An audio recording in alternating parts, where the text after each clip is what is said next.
Hey guys, welcome to our lucky pet channel. আমি সুস্মিতা আবার একটা নতুন ভিডিও আপনাদের সঙ্গে শেয়ার করতে চলেছি। স্কিপ না করে ভিডিওটা দেখতে থাকুন, আশা করছি আপনাদের ভালো লাগবে। ভালো লাগলে অবশ্যই একটা লাইক কমেন্ট শেয়ার করতে ভুলবেন না। যে বন্ধুরা নতুন দেখছেন চ্যানেলটা সাবস্ক্রাইব করবেন, পাশে থাকা বেল আইকনটা অবশ্যই প্রেস করে দেবেন। তো ফাইনালি আজকে আমরা দাদার বাড়িতে এসে গেছি। কোথায় এসেছি কিছুক্ষণের মধ্যে আপনারা জানতে পারবেন। প্রথমে দাদার সাথে কথা বলে নেবো, এখানে কি অ্যাড্রেস আছে সেটা জানবো, আর দাদার বাড়িতে আজকে আমরা কি দেখতে চলেছি সেটাও জেনে নেবো। তো চলুন দাদার সাথে কথা বলে নিই। তো দাদা এসে গেছেন, আপনার নামটা বলুন। নমস্কার, আমার নাম বিভাস সেনবক্সি। আর এখানের কি অ্যাড্রেস আছে সেটা বলুন। এখানে অ্যাড্রেস হচ্ছে ঢালাই কারখানা। এটা বেলঘরিয়া এক্সপ্রেসওয়ে থেকে দুর্গানগরের পরের স্টপেজ। যদি স্টেশন বলেন তাহলে দুর্গানগর, আর বেলঘরিয়া এক্সপ্রেসওয়ে এলে ঢালাই কারখানা বাস স্টপ। আচ্ছা, আজকে আপনার কাছে কি কি দেখতে চলেছি? আজকে প্রথমবার আপনার বাড়িতে আসা, হ্যাঁ। তো কি কি দেখতে চলেছি আমরা? আমার কাছে স্পেশালি এই মুহূর্তে সিডজুর পাপড়ি আছে এবং কালচার কম আছে। আচ্ছা, তো সিরজু পাপ্পি আমরা দেখবো, কালচার কম দেখবো। তো হাতে সময় নিয়ে ধৈর্য ধরে ভিডিওটা দেখতে থাকুন, আশা করছি আপনাদের ভালো লাগবে। আমার হাতে দুটো ছোট ছোট পাপ্পি আমরা দেখতে পাচ্ছি। কি আছে দাদা এটা? এটা সিডজু পাপড়ি আছে। সিরজু পাপ্পি আমরা চিনবো কি করে একটুখানি বলুন। ছোটবেলায় অনেকে আমরা বুঝতে পারি না, কিভাবে চিনবো? হ্যাঁ, সিডজুর মেন হচ্ছে দেখতে হবে আপনাকে টেল সেটিং।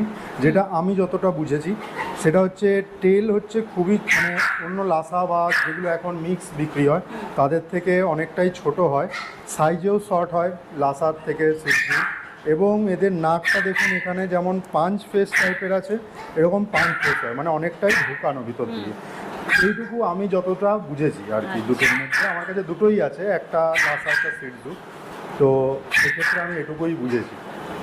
তো লাসা সিরজুর মধ্যে পার্থক্যটা দাদা বুঝিয়ে দিলেন। আচ্ছা, কতদিনের বাচ্চা আছে এটা 48 ডেজ, 48 দিনের। হ্যাঁ। 48 দিনের বাচ্চা, মেল ফিমেল দুটোই আছে? হ্যাঁ, দুটো মেল একটা ফিমেল হয়েছে। আচ্ছা, এটা দুটো মেল আছে, male। এটা ফিমেল আছে। আচ্ছা দাদা, প্রথম কি ব্রিড দিয়ে আপনি শুরু করেছেন? অ্যাকচুয়ালি আমার ছোটোবেলায় যখন আমি ছিলাম তখন আমার ছিল ডোবারম্যান। আমার বাবা আমাকে গিফট করেছিল, তখন আমি ক্লাস 7-8-এ পড়ি। বাট ডগ আমার সাথে সবসময় ছিল। যখন কলেজ লাইফে পড়ি তখনও আমি ডগ এনে পরে রেখেছিলাম। আমি আমার বন্ধু অল্টারনেট করে পরে ওগুলো দেখাশোনা করতাম। তারপরে যখন এটা শুরু হয় লকডাউন থেকে, স্পেশালি লকডাউনের আগে আমি একটা মানে তখন অতটা নলেজ ছিল না, তো সেই হিসাবে একটা লাসা সিডজুর মিক্সই ওটা অ্যাকচুয়ালি। তো আমি ওটা নিয়ে এসেছিলাম, ওটা আমার সব থেকে পুরনো এইখানে। তারপরে আমি কিছুদিনের জন্য বাঁকুড়া যাই। সেখানে গিয়ে আমার কাছে ল্যাব্রাডর, জার্মান শেপার্ড এই দুটো আমি শুরু করি, এবং তার সঙ্গে কালচার কম ছিল। তারপরে আবার কলকাতা ব্যাক করি 2022-তে, এবং সেখানে এসে সিডজু এবং পম এই দুটো আমি করছি এখন আপাতত। তো দাদার কাছে কিন্তু অনেক রকমের ব্রিড ছিল। এই মুহূর্তে দাদার কাছে সিরজু আছে, আর একটা কি কালচার পম আছে, তাই তো? পম আছে, কালচার কম। পম আছে, কালচার পম আছে। আচ্ছা, এদের বয়স 48 দিন বললেন। এখন কি খাচ্ছে ওরা? Royal Canin mini starter. আচ্ছা, আর রাইসটা এখনো ধরেনি? না না না না, আমি দিই না। বেসিক্যালি 3 মান্থস পর্যন্ত আমি রাইসকে অ্যাভয়েড করি। আচ্ছা, আপনার মতামত অনুযায়ী বা আপনার এক্সপেরিয়েন্স অনুযায়ী 3 মাসের পরে রাইস আর চিকেনটা দেওয়ার ভালো? হ্যাঁ, ছোট ব্রিডকে প্রথমে রয়্যাল ক্যানিন দিয়েই শুরু করা উচিত আমার মতে, কেননা পুরোপুরি ব্যালেন্স নিউট্রিশনটা পায়। তাছাড়া তারপর আপনি আস্তে আস্তে ভাত সঙ্গে একটু ভেজিটেবলস, চিকেন, এগুলো আস্তে আস্তে সব রকম মিশিয়ে দেওয়া যাবে। আচ্ছা, এদের প্রাইসটা কত রেখেছেন এখন? এখন প্রাইস মোটামুটি আমি রেখেছি 16,000। 16,000। হ্যাঁ। আচ্ছা, মেল ফিমেল একই দাম রেখেছেন? হ্যাঁ, হ্যাঁ। আচ্ছা, যারা যারা এই পাপিগুলোকে নিয়ে যেতে চাইছেন তো 16,000-এর মধ্যে কিন্তু পেয়ে যাচ্ছেন। মেল ফিমেল দুটোই 16,000 দাদা প্রাইস রেখেছেন। দাদা, আপনার হাতে যেহেতু ছোট ব্রিড দেখতে পাচ্ছি, যারা যারা ফ্ল্যাটে থাকে তাদের পক্ষে কি উপযুক্ত এই ছোট ছোট পাপিগুলো? একদমই উপযুক্ত, কারণ আমি এই ফ্ল্যাটে আসার পরেই আমার যে লার্জ ব্রিডগুলো ছিল সেগুলো আমার দাদার বাড়িতে এবং একটা বাড়িতে রাখা আছে। কিন্তু এই ছোট ফ্ল্যাটের জন্য স্মল ব্রিড হচ্ছে একদম পারফেক্ট।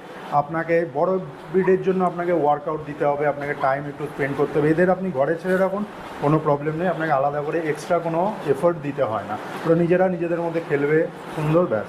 আচ্ছা, এই ফ্ল্যাটে আমরা যে দেখছি টাইলস বসানো আছে, তো এদের পায়ের পক্ষে কি কোনো অসুবিধা হয় কি হয় না? আমি পার্সোনালি এখনো পর্যন্ত এই কয়েক বছরের মধ্যে আমার বাড়িতে কোনো রকম এফেক্ট প্রবলেম হয়নি। যদি হ্যাঁ, ইনিশিয়ালি আমি ফ্লোরটাকে অ্যাভয়েড করি। ছোটোবেলাতে আমি ফ্লোরে কেজের মধ্যে, বড় কেজ আছে, ওর মধ্যে ম্যাট দিয়েই আমি থাকে মোটামুটি 4-5 মাস। মাঝে মধ্যে একটু ছাড়লাম, তারপরে আবার ঢুকিয়ে দিই। তারপরে যখন একটু বড় হয়ে যায়, বোন স্ট্রাকচার মোটামুটি একটু স্টেবল হয়ে যায়, তখন আমি আস্তে আস্তে তাদেরকে ফ্লোরের মধ্যে ছেড়ে রাখি। যে খাওয়ার বলুন, ওষুধপত্র কি রকম খরচটা হতে পারে? এদের দেখুন, খাওয়ার খরচ খুব বেশি হয় না, কারণ আমি ম্যাক্সিমামটাই রয়্যাল ক্যানিন দিই, আর সঙ্গে সলিড চিকেন থাকে। এইটা তার সঙ্গে এদের যেটা মেন হচ্ছে ফার মেনটেনেন্সের একটু থাকে, তার জন্য কিছু ওমেগা-3 ওমেগা-6 সালমান অয়েল, কখনো কোকোনাট অয়েল, কখনো অলিভ অয়েল আমি মানে ঘুরিয়ে ফিরিয়ে দিই।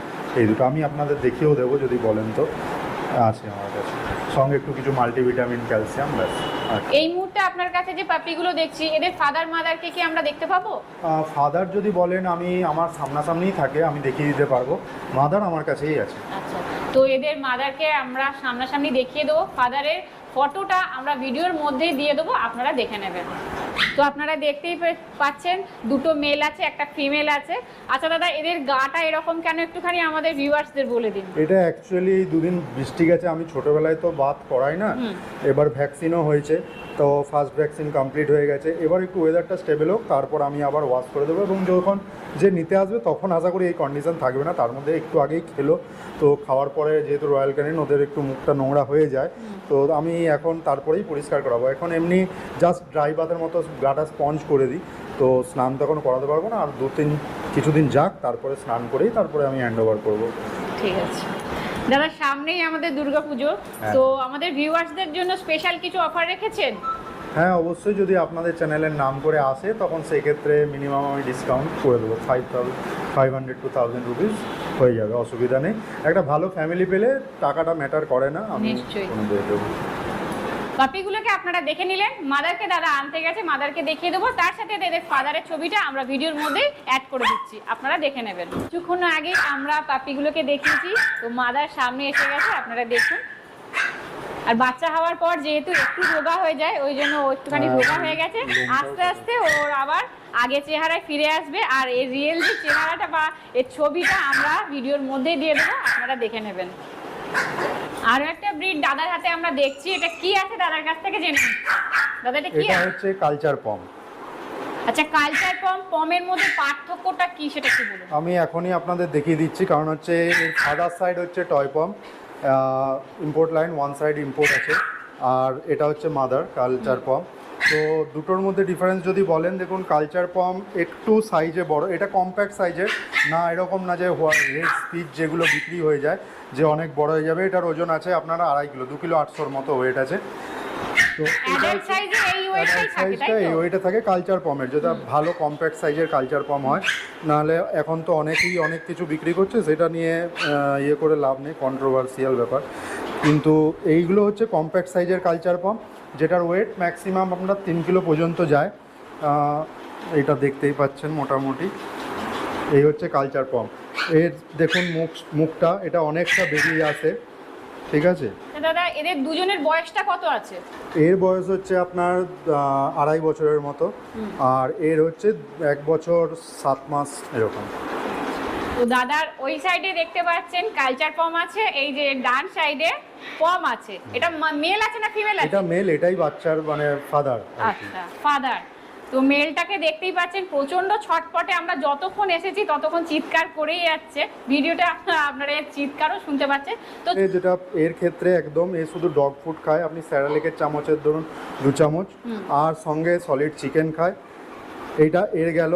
আর এর ক্ষেত্রে একটু আমি ভাত অ্যাড করে দিই, একে আমি ভাত দিই না, একে একটু ভাত অ্যাড করে দিই, কারণ এর সাইজটা একটু বড়, তারপরে এখন তো বাচ্চা হয়েছে, সেই ক্ষেত্রে সঙ্গে মাল্টিভিটামিন ফার মেনটেনেন্সের জন্য আপনার ওই সালমান অয়েল, ওমেগা-3 ওমেগা-6 এগুলো তো আছে। প্রথমে যে কালচার পমটা আমরা দেখিয়েছি তারই বেবি দাদার হাতে আছে। এটা কত দিনের বাচ্চা দাদা? এটা হয়েছে আপনার 25 ডেজের মতো। 25 দিনের বাচ্চা। তো মেল ফিমেল কি দুটোই না মেল আছে? না, এটা দুটোই মেল আছে। দুটোই মেল আছে। আচ্ছা, মিনিমাম কত দিনের বাচ্চা নিলে ভালো হয় আপনার মতে? আমি এই বাচ্চা আমি মোটামুটি 2 মাস না যাওয়া পর্যন্ত আমি দিতে পারবো না, কারণ হচ্ছে আমি ভ্যাকসিন করে তারপরেই দেবো। একটু বড় হয়ে যাবে, খাওয়ার খরচা কেন হয়, এটা যেহেতু ওয়ান সাইড পম আছে, তো বাচ্চার সাইজ খুব একটা বড় হবে না। এদের যদি প্রথমেই আমি 1 মাস মানে 35 ডেজ 40 ডেজের মধ্যে দিয়ে দিই, হয়তো হতে পারে কাস্টমারের বাড়িতে গিয়ে যিনি নেবেন তিনি ভালোবেসে নিয়ে যাবেন, তাদের বাড়িতে গিয়ে হয়তো তিনি বাঁচাতে নাও পারেন। তো আমি একটু দুটো ভ্যাকসিন কমপ্লিট হয়ে যাওয়ার পরেই দেবো, একটু 2 মাসের মতো বয়স হয়ে যাবে প্লাস, তারপরেই দেবো। আচ্ছা দাদা, একটা কথা বলুন, যে অনেক সময় দেখি যে ভ্যাকসিন কমপ্লিট করার পরেও আমাদের এই যে ডগিগুলো বা পোষ্যগুলো থাকে তাদের কিন্তু অনেক রকমের রোগ আসে, সেটা আসার কারণটা কি?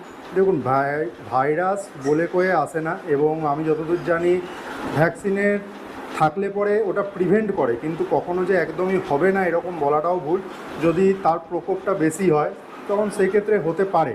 এবং তাছাড়াও ভ্যাকসিন কোথা থেকে নিচ্ছেন, কেমন করে নিচ্ছেন কিছুটা ম্যাটার করে, কেননা হচ্ছে ভ্যাকসিন আমাদের খুব কোল্ড টেম্পারেচারটা মেনটেন করতে হয়।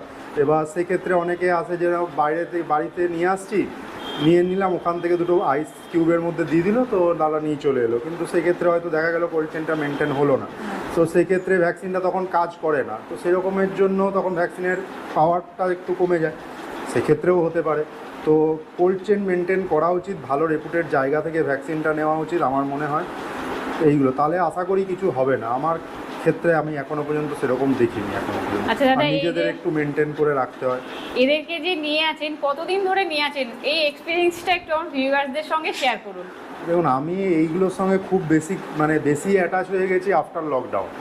আমার ছোটোবেলা থেকেই একটা ইচ্ছে ছিল থাকার, এবং ডগ আমার সঙ্গে সবসময় থেকেছে, কিন্তু আফটার লকডাউন যখন কিছু কাজের একটু ফাঁকা সময় ছিল, কাজ সেরকম ছিল না, তো তখন এদের প্রতি এতটাই আসে, আমি একজন ডাক্তারের সাথে ঘুরি, এদের সঙ্গে ট্রিটমেন্ট করা, ওগুলো দেখতে দেখতে আমার ওদের প্রতি একটা ইন্টারেস্ট আলাদাই জন্মে যায়। তো আমি তারপর থেকে মোটামুটি এদের সঙ্গে ফুললি অ্যাটাচড হয়ে গেছি। একটা থেকে দুটো থেকে চারটে এরকম করে বেড়ে গেছে। আচ্ছা, যে সমস্ত পাপ্পি আপনার কাছে আছে, কেউ যখন নিয়ে যেতে চাইবে, তো অল ওভার ইন্ডিয়ার কি ডেলিভারির ব্যবস্থা হ্যাঁ, রেখেছেন? অল ওভার ইন্ডিয়া ডেলিভারি হয়ে যাবে, কোনো চিন্তা নেই। আচ্ছা, আর ভ্যাকসিন কমপ্লিট করে তবে আপনি বাচ্চা হ্যাঁ, প্রোভাইড আমি করবেন? দুটো ভ্যাকসিন কমপ্লিট করেই বাচ্চা পাবো। কার্ডও তো সাথে দিয়ে হ্যাঁ, দিচ্ছেন? কার্ড দিয়ে দেবো, কোনো আচ্ছা, অসুবিধা নেই। 24 ঘন্টার মধ্যে হয়তো কোনো সময় রাত বিরেতে বলছি অসুস্থ হয়ে পড়লো, আপনি কি রকম হেল্প করতে পারবেন? আমার যতটা সামর্থ্য আমি 24 ঘন্টা যে কোনো সময় আমি হেল্প করতে পারি। আমার লোকালি কেউ হয় তাহলে আমি তার কাছে গিয়েও করে দেবো, কোনো চিন্তা নেই। যতটা আমি মানে পারবো আপনি ততটা নিজে আমি গিয়েও করতে পারি। ট্রিটমেন্ট করেন? হ্যাঁ, আমি করে দিই, আমার টিম আছে, আমিও তো নিজে না গেলেও তাকে ফোন করে দিলাম, সেই চলে পাঠিয়ে দেবেন। আপনার কাছে এই মুহূর্তে যেহেতু দুটো মেল আছে, তো এদের দামটা কত রেখেছেন?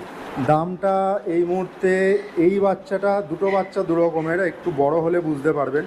এটা একটু কম্প্যাক্ট সাইজ, মানে এটা ফাদার সাইডের দিকে বেশি গেছে, এটা অনেকটা স্মল সাইজের হবে, কম্প্যাক্ট সাইজের। এর সাইজটা তার থেকে একটু বেশি হবে, তো সেই হিসাবে একটু বড় হলে আমি দামটা মানে আরও বেশি করতে পারবো, তাও নিয়ার অ্যাবাউট 15-এর আশেপাশেই হবে। 15,000-এর আশেপাশে হ্যাঁ, থাকছে। তো 15,000-এর আশেপাশে এদের প্রাইসটা রেখেছেন। একটু বড় হোক, আপনারা দাদার সাথে কন্ট্যাক্ট করে নেবেন। ভিডিও চলাকালীন স্ক্রিনের মধ্যে যে নাম্বারটা আপনারা দেখতে পাবেন, সেই নাম্বারে আপনারা কল করবেন, দাদার সাথে কন্ট্যাক্ট করে জেনে নেবেন। অনেক কিছু ইনফরমেশন দাদার থেকে নেওয়া হয়ে গেল। তো দাদার কন্ট্যাক্ট নাম্বারের জন্য আপনারা নিশ্চয়ই অপেক্ষা করছেন। দাদা, আপনার কন্ট্যাক্ট নাম্বারটা আমাদের সঙ্গে শেয়ার করুন। আমার নাম্বার হচ্ছে 7439502323। আরেকবার রিপিট করুন। 7439502323। আচ্ছা, কখন কল করতে পারবো আমরা? যে কোনো সময় করতে পারেন, যদি আমি না ধরি ইনকেস, কেননা জব থাকে, তো জবের বা বাইক চালানোর সময় আমাকে হোয়াটসঅ্যাপে মেসেজ করে রেখে দেবেন, আমি আফটার সামটাইম কল করে নেব, অসুবিধা নেই। যে সমস্ত পাপ্পি আমরা দেখালাম তাদের প্রাইসটা দাদা বলে দিয়েছেন। বড় যে পাপ্পিগুলো দেখিয়েছি তার প্রাইসটা দাদা বলে দিয়েছেন, আর যেগুলো ছোট পাপ্পি আছে তার প্রাইসটা কিন্তু দাদা আন্দাজ দিয়েছেন। একটু বড় হলে দাদা তার প্রাইসটা আপনাদের সঙ্গে বলে দেবেন বা আপনাদের সঙ্গে শেয়ার করবেন। দাদার কন্ট্যাক্ট নাম্বার আপনারা তো পেয়ে যাচ্ছেন, দাদার সাথে কন্ট্যাক্ট করে কথা বলে রাখতে পারবেন। দাদা, আপনার কাছে আর একটা প্রশ্ন, এখনকার সিচুয়েশন অনুযায়ী বড় ব্রিড রাখাটা ভালো না ছোট ব্রিড রাখাটা ভালো? দেখুন, যদি আপনার কাছে বড় বাড়ি থাকে, অনেক স্পেস থাকে, তাহলে আপনার যদি বড় ব্রিড পছন্দ হয় আপনি অবশ্যই বড় ব্রিডে যেতে পারেন, কারণ তাদের সারাদিনে একটা ওয়ার্কআউট দরকার হয়। অনেকে থাকেন ফ্ল্যাটের মধ্যেও বড় ব্রিড কিনে নেন, তাদের সারাদিনে নিয়ে যাওয়া হয়তো একটু ছাদে ঘোরালেন। আমার মতে তাদের জন্য বড় ব্রিড নয়, কারণ হচ্ছে তাদের যেহেতু ওয়ার্কআউট যদি সময় মতো না দেওয়া হয়, তাহলে তাদের ক্ষেত্রে অনেক রকম সমস্যা আছে, জয়েন্ট সমস্যা আছে, তাদের একটু ওবেসিটির টেন্ডেন্সি চলে আসে। তো সেই সব দিক থেকে আমি বলবো, যদি ফ্ল্যাট আপনাদের থাকে তাহলে অবশ্যই ছোট ব্রিড, টয় ব্রিড যে কোনো আপনি নিতে পারেন, এবং একটা রেপুটেড বা কোনো ভালো জায়গা থেকে। সবাই সবসময় খুব বেশি দাম দিয়ে নিতে পারেন না, ভালো জিনিসের অবশ্যই দাম থাকে। যদি আপনি মনে করেন যেরকম না অত দামি না নেবেন, তাহলে অ্যাটলিস্ট যেখানে বাবা আছে, মা আছে, ডিফারেন্ট লাইনের, অবশ্যই এটা আমি মেনশন করে দেবো। আমার কিছুদিন আগেও একটা অভিজ্ঞতার কথা বলে দিন ছোটো, যে একটা বাড়িতে ডোবারম্যান ছিল, আমারই এখানের বাড়িতে ডোবারম্যান ছিল, এবং মা তারপরে একটা বাচ্চা হয়েছিল, তো ছেলেটাকে রেখে দিয়েছে। এবং যখন আফটার ম্যাচিওর, মা এবং ছেলে কম্বিনেশন, ওরা তো আর বোঝে না, ওদের আফটার মিটিং ওদের বাচ্চা, এবং 7 থেকে 8টা বাচ্চা হয়েছিল। তো আমাকে ফোন করে বলে, দাদা আপনি একটু বাচ্চাগুলো বের করে দিন। তো অনেকেই থাকে যারা ওই বাচ্চা বার করে নিয়ে গেছে, কিন্তু ওই বাচ্চা যারা নেবেন সারা জীবন ওনারও ভুগবেন এবং যে নেবে সেও ভুগবে, তারও অসুবিধা এবং হবে। ডগটাও কষ্ট পাবে বাচ্চাটা, এবং ওই বাচ্চা অনেক ক্ষেত্রে মারাও যায় কিছুদিন পর, স্কিন ইনফেকশন, টেস্টিক্যাল ইস্যু, অনেক কিছু ইস্যুস হয়। তো চেষ্টা করবেন একটা ভালো জায়গা থেকে নেওয়ার, বাবা মার লাইন আপটা জেনে নেওয়ার। যদি, কেননা দেখুন একটা বাচ্চা তার সঙ্গে একটা ফ্যামিলি মেম্বার 12-13 বছর 14 বছর ভালো করে রাখলে তারা থেকে যায় অনেক দিন। তো সেই ক্ষেত্রে আমি বলবো একটা ভালো জায়গা থেকেই নেওয়া উচিত, যাতে আপনারাও ভালো থাকেন এবং সেই পোষ্যটাও ভালো থাকে, তাদের নিয়ে কোনো আলাদা কিছু না করতে হয়, এটুকু বলবো অবশ্যই। আচ্ছা, আর একটা প্রশ্ন আমি করি, ছোট্ট করে আপনি বলুন, যে অনেকে দেখছি যে পোষ্য তো বাড়িতে নিয়ে যাচ্ছে, অনেকদিন রাখার পর তাদের যখন মন ভরে যাচ্ছে রাস্তায় ছেড়ে দিয়ে যাচ্ছে, তো এই ব্যাপারে আপনাদের কি মতামত, বা আপনার মতামতটা বলুন। এইটা হয়, দেখুন আমি যেগুলো দেখেছি, আগে আপনাকে জানতে হবে অনেকভাবে, আমি গোল্ডেন রিট্রিভার নেবো, আমি ল্যাব্রাডর নেবো, আমার জার্মান শেপার্ড নেবো, ছোটোবেলায় তো সবই ভালো থাকে, কিন্তু আমি ফ্ল্যাটে আছি, একটা জার্মান শেপার্ড নিয়ে এলাম, সে যখন আস্তে আস্তে বড় হবে আর যখন ওয়ার্কআউট পাবে না, বাইরে যেতে পারছে না, তার ফ্যামিলি অত টাইম দেবে ঘরের মধ্যে, তো এনাফ ক্যালোরি তাদের বার্ন হয় না, তো অটোমেটিক তারা এটা ছেঁড়া ওটা ছেঁড়া, এখানে দৌড়ানো ওখানে দৌড়ানো এগুলো করে, তখন তারা আস্তে আস্তে যখন বড় হয় তাদের আসল চেহারায় আসে, তখন তাদের মধ্যে অধৈর্য হয়ে যায়, দিয়ে দেওয়ার টেন্ডেন্সি। তো আমি সবসময় বলবো আগে আপনি জানুন আপনার পারপাস কী পারপাসে আপনি একটা পোষ্য নিচ্ছেন। সব ডগই এক, আপনি স্ট্রিট ডগও যেমন সেরকম একটা ব্রিডেড ডগও সেম। তো আগে আপনি জানুন যে আপনার কী পারপাসে আপনি ডগ নিচ্ছেন, সেই হিসাবেই ডগটা নেওয়া উচিত। আপনার যদি পারপাস থাকে গার্ড ডগ, তাহলে গার্ড ডগ নিন। যদি পারপাস থাকে যে ঘরে একটা জাস্ট পোষ্য রাখবো, কোনো আমি আলাদা করে টাইম দিতে হবে না, বাচ্চার সঙ্গে খেলাধুলো করবে, তাহলে টয় ব্রিড যে কোনো নিতে পারেন ছোট। তো ওই জন্য অলওয়েজ যে আগে ব্রিড চিনুন, ব্রিডের সম্বন্ধে জানুন, কী জন্য তাদেরকে রাখা উচিত, সেই হিসাবে আপনারা নিন, তাহলে আশা করি এই জিনিসটা কমে যাবে অনেকটাই।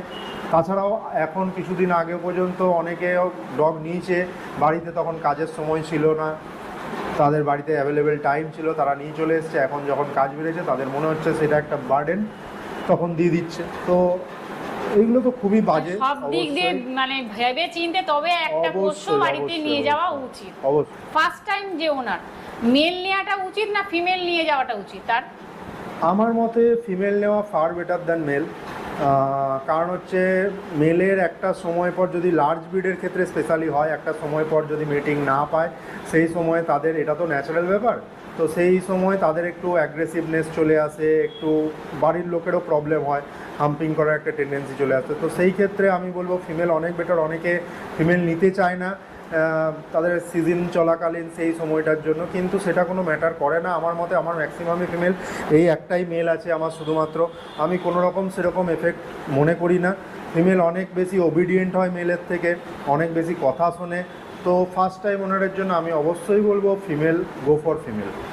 দাদার কাছ থেকে ছোট ছোট অনেক প্রশ্ন উত্তর আমরা পেয়ে গেলাম, সেগুলো আপনাদের সঙ্গে শেয়ার করলাম। তো ভিডিওটা এখানেই শেষ করছি। ভিডিওটা আপনাদের কেমন লাগলো অবশ্যই একটা লাইক কমেন্ট শেয়ার করতে ভুলবেন না। যে বন্ধুরা নতুন দেখছেন চ্যানেলটা সাবস্ক্রাইব করবেন, পাশে থাকা বেল আইকনটা অবশ্যই প্রেস করে দেবেন, যাতে পরবর্তী ভিডিওর ফার্স্ট নোটিফিকেশন আপনাদের কাছে তাড়াতাড়ি পৌঁছে যায়। তো চলুন দেখা হচ্ছে নেক্সট ভিডিওতে। আর হ্যাঁ, আপনারা যদি পেট প্রমোশন করাতে চান তো আমাদের সঙ্গে যোগাযোগ করতে পারেন, আমাদের কন্ট্যাক্ট নাম্বার চ্যানেল ডেসক্রিপশন বক্সে পেয়ে যাবেন। তো ভিডিওটা যেহেতু একটা রুমের মধ্যে হয়েছে, তো ওখানে একটু আলোর প্রবলেম হয়েছে, আমরা এই খোলা আকাশের নিচে আপনাদের সঙ্গে এই ভিডিওটা এখানে শেষ করছি।